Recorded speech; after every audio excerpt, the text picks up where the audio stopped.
mtangazaji. Kwa jina mimi naitwa Dr. Mbele Peter James, ni daktari bingwa wa upasuaji, lakini nimebobea zaidi kusaidia watoto wa midomo wazi, au kwa jina ambalo wamezoea jamii imezoea mtaani ni midomo sungura, lakini Kiswahili kizuri tunatumia jina la watoto wa midomo wazi. Kwa hiyo tupo hapa Tabora Malolo,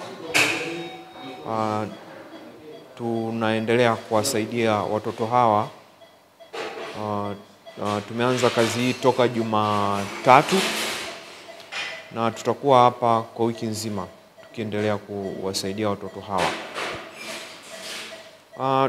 Tunaishukuru serikali kwa kuendelea kuwa karibu na jamii, kuhakikisha kwamba huduma zinatolewa karibu zaidi na kuwezesha jamii yetu iwe na afya na hatimaye kujenga uchumi wetu wa Kitanzania. Na mpaka sasa hivi tumeweza kuwaona watoto takribani watoto 10 ambao wenye shida hizo za midomo wazi, na tunashukuru kwa uitikio huo, na tunashukuru kwamba jamii bado imeendelea kuitikia kuwaleta watoto hao ili wapate kupata huduma. Na mpaka sasa hivi tumefanikiwa kuwafanyia watoto takriban 7. Takriban 7, lakini baada ya kuwachunguza kwa umakini tukaona kwamba watoto 2 hawajakizi vigezo vya kufanyia upasuaji. Kwa hiyo tumewaruhusu waende nyumbani na kuwapa elimu jinsi ya kuwahudumia watoto kule nyumbani, upande wa lishe na upande wa matunzo mengine, ili wapate kukua au wapate kuwa na afya nzuri ya kupata kuwa na vigezo vile vya kuwafanyia upasuaji. Tunashukuru kwamba watoto wote ambao mpaka sasa hivi tumewafanyia upasuaji ambao ni 7 wanaendelea vizuri, na kati yao 7 watoto 5 tumewaruhusu wamekwenda nyumbani. Kwa hiyo hapa napozungumza tuna watoto 2 tu ambao bado tutakuwa nao udini, na mtoto mmoja tunaendelea kupanga kumfanyia upasuaji.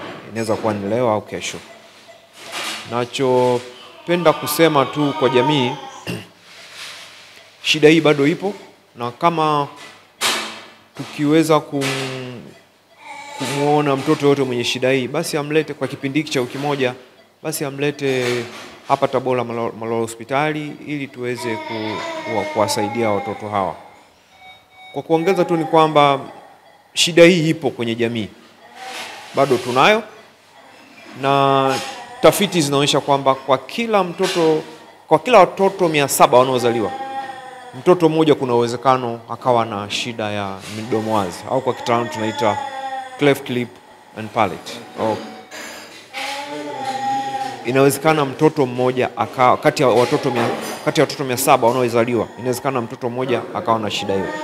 Kwa hiyo shida hiyo ipo kwenye jamii, na visababishi ni vingi, lakini visababishi ambavyo viko ambavyo kwenye jamii ambavyo kwenye tafiti nyingi zinaonyesha kwamba vinahusiana na 1, uvutaji wa sigara; 2, wamama kutokwenda mapema kliniki kwenda kunywa zile dawa za folic acid. Hiyo ni sababu moja hapo. Sababu nyingine ni unywaji wa pombe. Ziko sababu nyingine nyingi, lakini kitaalamu kuna sababu zingine huwa hazijulikani. Wanasema ni sababu zingine huwa hazijulikani, lakini vile vile shida hii vile vile ina mahusiano moja kwa moja na viini tete vya kwenye vinavyorithiwa kwenye jamii, au kwa Kiingereza tunasema inheritance. Inawezekana kwamba baba au mama akawa na shida hii, alafu akasababisha mtoto naye akazaa mtoto akawa na shida hii. Au inawezekana pengine ni shangazi au mjomba au mama mdogo kwenye jamii. Kwa hiyo kuna uhusiano huo wa kurithishwa shida kama hii.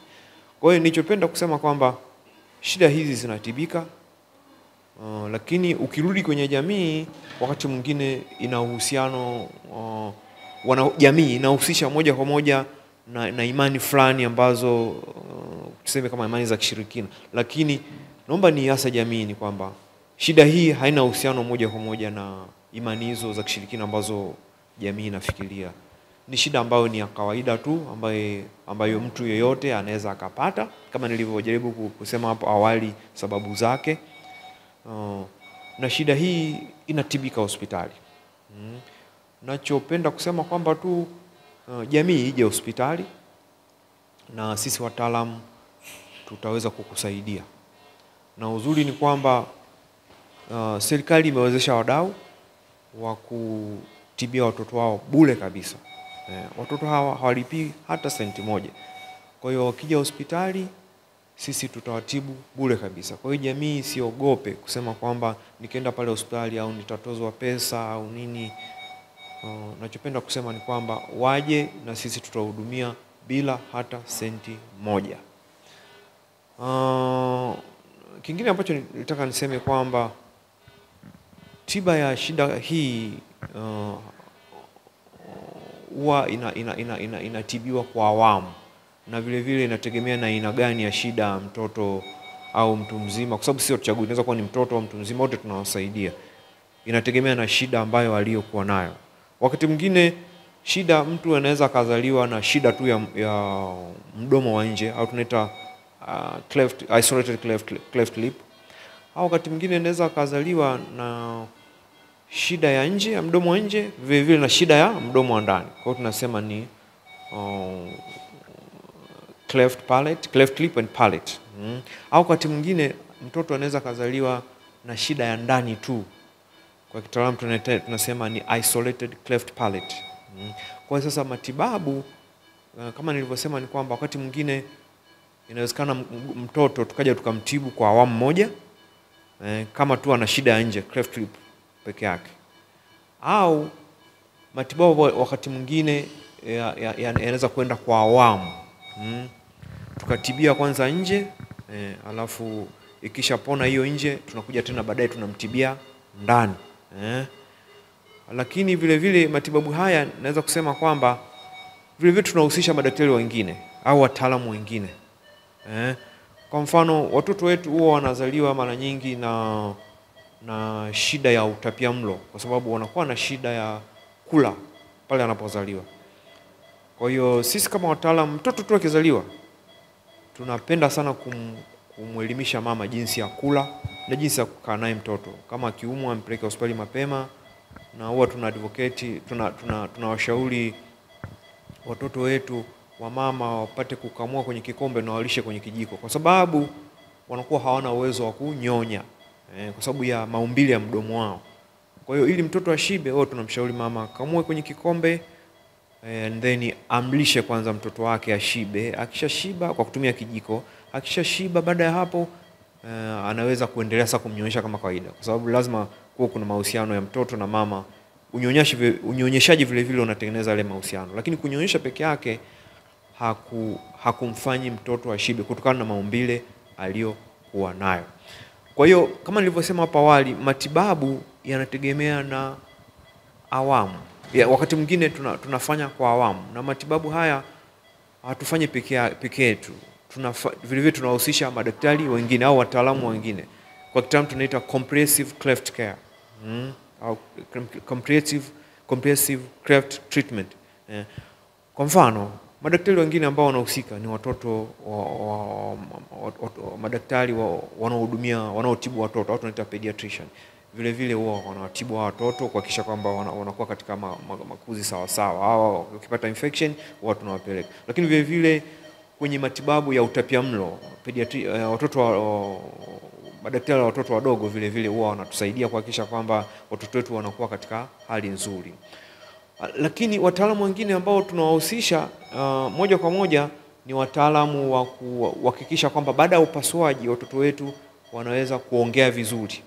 Kwa sababu kama una mdomo ambao ni wazi, hata unavyozidi kukua, inapofika kipindi cha kuongea hautaweza kuongea vizuri. Kwa sisi tukishafanya upasuaji huwa tunawapeleka kwenye hiyo timu ili wapate kuwafundisha kuongea, au tunaita speech therapy.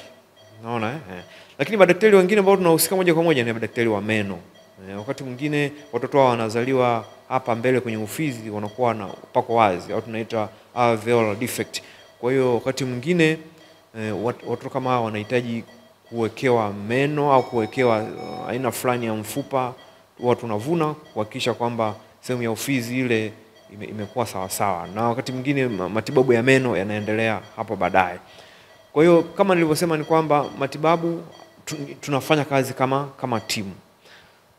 Kwa majina naitwa Dr. Atanas Peter Masele, daktari bingwa wa kinywa na meno, ni bingwa wa upasuaji wa midomo wazi. Ninafanya kazi hospitali ya rufaa mkoa wa Dodoma, na tunafanya na shirika lisilo la kiserikali la Same Quality Foundation na Smile Train. Kwa mwaka huu tulikuwa na matarajio ya kuwafikia watoto wenye midomo sungura 200, na mpaka sasa hivi tumeshafikia watoto 54 na bado tunaendelea. Mwezi wa kwanza tulikuwa hapa Malolo hospitali Tabora, tuliona watoto 16. Mwezi wa tatu tukaenda Kahama tukaona watoto 11. Mwezi wa 4 tulienda Zanzibar ambapo tuliona watoto 19. Kwa hiyo bado tunaendelea na zoezi hili kwa mwaka huu, tukitarajia kabisa kwamba wazazi wakisikia taarifa hizi waweze kuwaleta watoto kwa ajili ya kupata hizi huduma, kwa sababu hizi huduma zinatolewa bure. Tunashukuru serikali yetu ya awamu ya 6 kwa kuwezesha taasisi zisizo za kiserikali kutoa huduma kwa watoto wanaohitaji na ambao hawana uwezo. Kupitia taasisi ya The Same Quality Foundation